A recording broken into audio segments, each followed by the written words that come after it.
who can help us. Nice enough to join us once again, Spotrac NBA analyst, the great Keith Smith. How are you this holiday season, Keith? Understand your wife was very excited to finish up all of her work before the holidays, right? Yeah, absolutely. She was. She had that last meeting, and that was it. And now she's on vacation. So that's so it's something we don't get to experience quite that way in what we do. But yeah, she was pretty excited. Yeah, we're getting excited about the deadline. Do you think? I know these are all difficult questions to answer, Keith. Do you think the Kings can upgrade the rotation without giving up significant draft capital? What do you think the odds are of pulling off something like that? Yeah, it's probably going to be kind of hard without giving up at least a pick or two to make a significant upgrade because otherwise then you're talking about dipping into guys in your rotation that you'd rather not trade if that's the direction you're going to go. So that's where it gets really difficult. But I think there's a chance, they do something.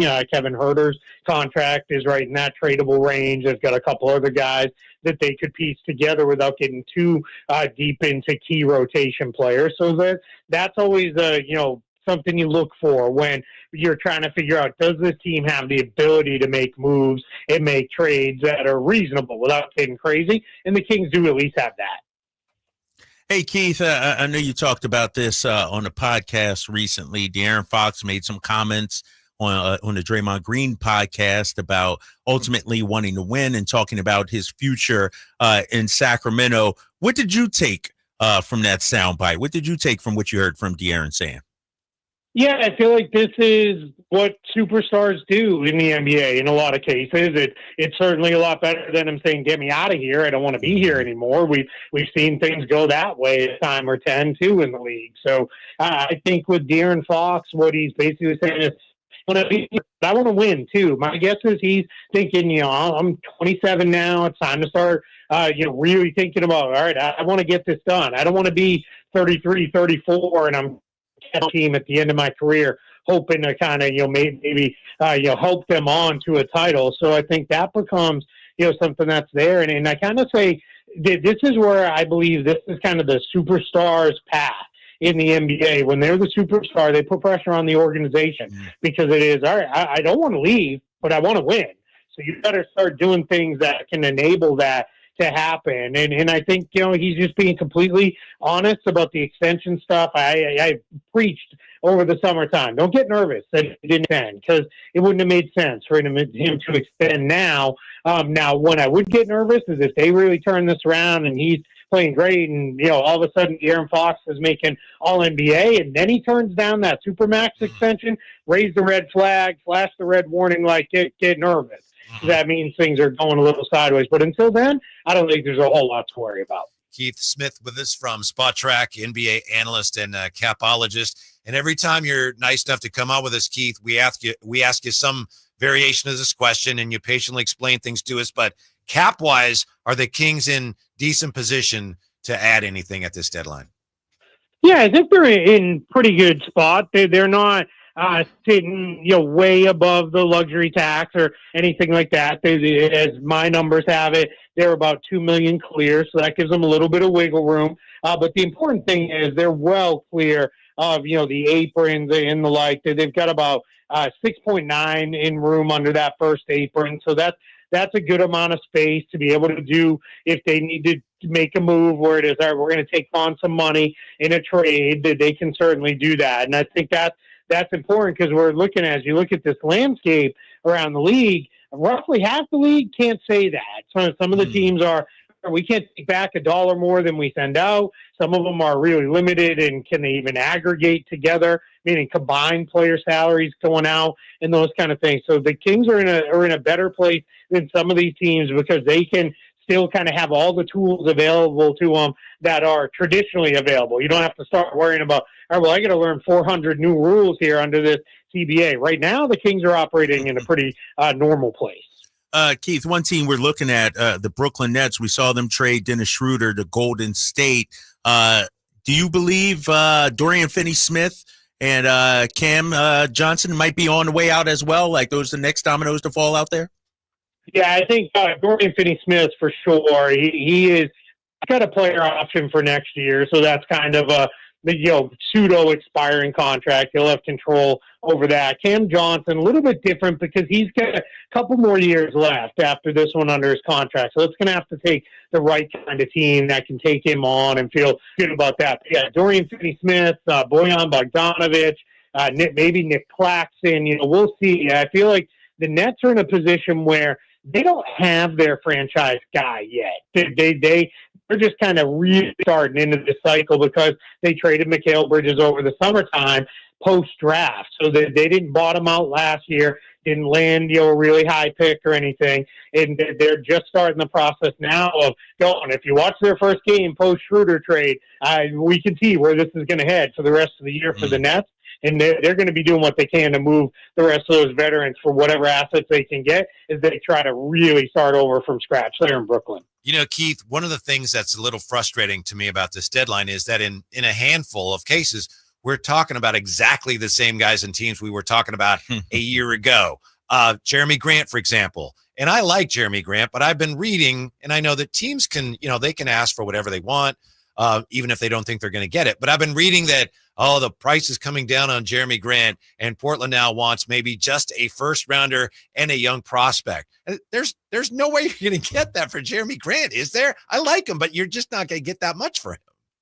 Yeah, probably not unless you also take on an undesirable contract, which is, that's kind of how you can up your beneficial return, is because then you're kind of, all right, we're getting one thing for Jeremy Grant, we're getting one thing for eating a bad contract. And that's sometimes the benefit you can have when you're moving a big salary like Jeremy Grant is you can finagle a way to, all right, let's up our return, because if I'm Portland, I'm like, all right, I'm going to eat a bad contract. I'm not turning this thing around in the span of a year or two. It's probably going to take us a couple of draft cycles to build this thing back up here. So they're in a place where maybe they can do that. But yeah, the thing I always remind people, and we're all getting excited, and I'm guilty of it too, because we already got a couple of trades right out of the gate.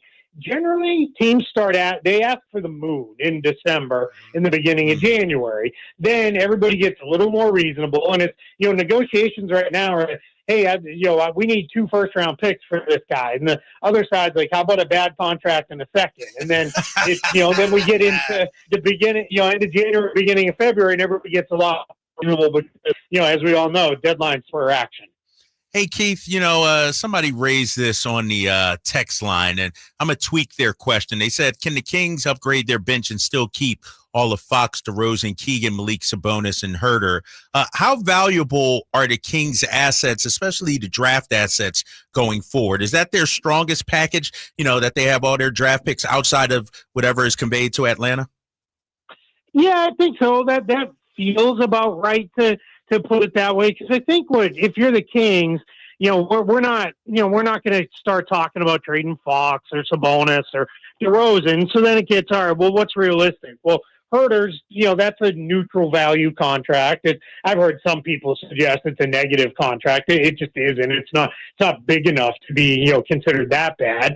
So then in terms, if you're the Kings, you start looking at, all right, well, we've got a swap out there, with San Antonio way down the line, but there's a couple tradable picks in that mix where they can, move on from a couple first if they really wanted to. Your issue becomes there, though. If you're keeping everybody that the caller or texter asked about, where are you getting your matching salary to go make an upgrade? That's where the problem comes, because now you're starting to talk about, all right, well, we can put together a handful of these $2, $3, $4 million contracts and go get something that way, and probably combine them with like a Trey Lyles outgoing. But you're not making a major upgrade probably in that salary range unless you really start dipping into, all right, we're going to send out some of these first round picks. So that's the balancing act that Monty Morris and the crew have to figure out. Or Monty McNair. Sorry, Monty Morris, the point guard. Sorry about that. To what extent would this hamstring the Kings, Keith? Speaking of Kevin Herter and the deal the Kings made for him. Of course, the number 1 pick conveys to Atlanta, but it's 1 through 12 protected this year. Next year, it's 1 through 10 protected. And if it still hasn't conveyed, it becomes second rounders in 26 and 27. And I know that's really confusing and a lot of, blah, blah, blah. But the Kings can't trade those 26 and 27 second rounders, right? Because until that is settled, they have to hang on to those because they might convey, right? Yeah, absolutely. So as we've seen, second round picks have turned into like monopoly currency, where you're trading them around the board like crazy on these deals. And yeah, the Kings are a little bit hamstrung with that. Now they do have their own second in 2029, so that's kind of it for tradable seconds. So that can, if we're talking one of those smaller moves, right, where we're talking we're going to move a couple $2 million salaries together and go get a $5 million player or something like that. That's where that's like, all right, that's probably a 2 seconds type thing with that, and they don't have that. But there's nothing to say they can't go get one, right? Teams have gotten really good and really smart out of kind of manufacturing second rounders by trading guys. And then sometimes they're real second rounders, or they're these ones that, like, they have a Chicago second that's 55 to 59, and that's not, I mean, that could be thrown in, but that's not going to deliver. I feel pretty confident saying the Bulls aren't finishing with a top 5 record. So, it does get a little bit tough if you're making one of those smaller around the margins type moves, because you don't have that second to juice your package. Keith, the teams that have talked about a lot about potentially, selling off some players, the Brooklyns, the Chicagos, the Utah, any other teams out there that might be looking to shed some salary or rebuild or anything like that? Who else should we be keeping our eye on? Yeah, I want to look at New Orleans too, especially with Brandon Ingram. That's been, going on since the summertime. Nothing that's happened since then has changed anything. I think Washington has a handful of veteran guys, especially guys like Malcolm Brogdon, Valanciunas. So those are guys that I think they would move if the right deal came along with that. And then you start kind of looking, all right, well, what's Portland going to do? We talked about Jeremy Grant, but they've also got Robert Williams. If they can get him healthy, they've got Matisse Thybulle. And those guys are on very tradable contracts, because they're, sitting in those, 10 to $15 million range, which comes very easy. So that's what we'll look for. And then you kind of mentioned Chicago. I think Detroit's trying to do what they can to try to win games and move things up, but they're looking behind them a little bit and like, all right, well, Philly had the terrible start, but they're breathing right down our necks. They're gaining ground here. So it'll start to really develop. I always say, you give it the rest of this month, we get into the first part of January, and teams will really say, all right, we're out of this.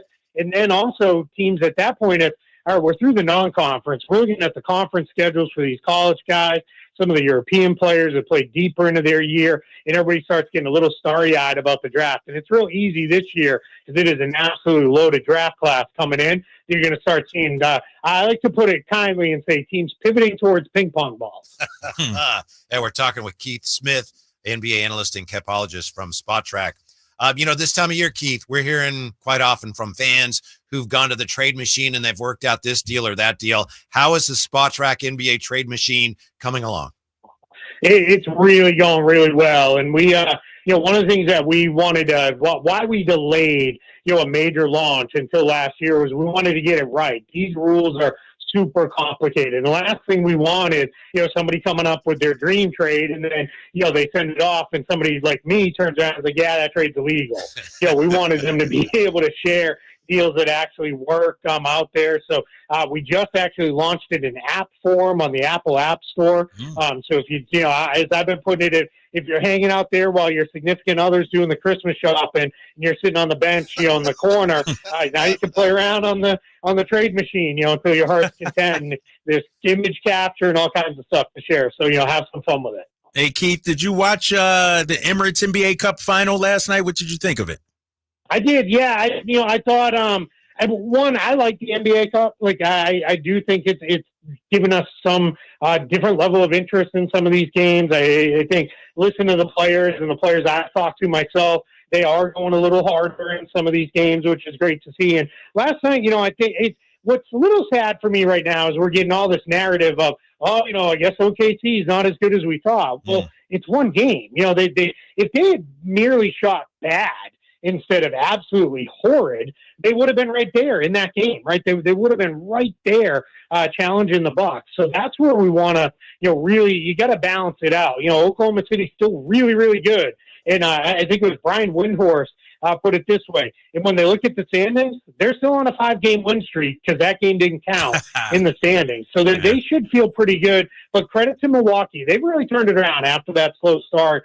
They're starting to play good. I think Doc Rivers has simplified things a little bit for them on both ends of the floor. Defensively, they've gone back to some of the stuff that was tried and true. Brooke Lopez in the drop coverage, not as much straight switching, those kind of things. And that's really helped them pick up things defensively and offensively. It seems now we're finally getting that Giannis Dame two-man game. We're starting to see it more and more and more, and that's pretty scary because that's a pretty good thing to be able to go to if you need a bucket late in the game. All right, Keith, we appreciate your time. Before we let you go, who knows, but do you anticipate it's going to be a busy deadline this year? I do. I think, part of what I think is going to make it a busy deadline is this is not, 5, 6, 7, 8 years ago when it was Warriors, Cavs. We could have wrote it in pen in July and then got there and been like, yep, there it is. That's what we knew. I think teams have a respect for the Celtics and the Cavs and the Thunder and the Nuggets and the Mavericks and those teams, but I don't think anybody fears them. I don't think anybody's going into a playoff series thinking, well, they're unbeatable. We can't get through these guys. And I think that always leads to teams being a little more active. And then I think, too, we saw last year with the number of injuries that happened late in the season and even in the postseason. I think teams are like, hey, one guy, has falls the wrong way. All of a sudden that door is wide open. And I think you're going to see teams say, all right, we owe it to ourselves to, give ourselves the best chance to try to win this thing. And I think that generally leads to some really good movement. Thank you, Keith. We hope to talk to you again soon. And either way, I hope you have a great holiday season. We appreciate your time. We'll talk to you soon. I appreciate it. Yeah. All right, Keith. Take care, so man. much. Yeah. All right, Keith Smith breaking it down for Good us. stuff as always, man. Uh-huh. Good stuff as always.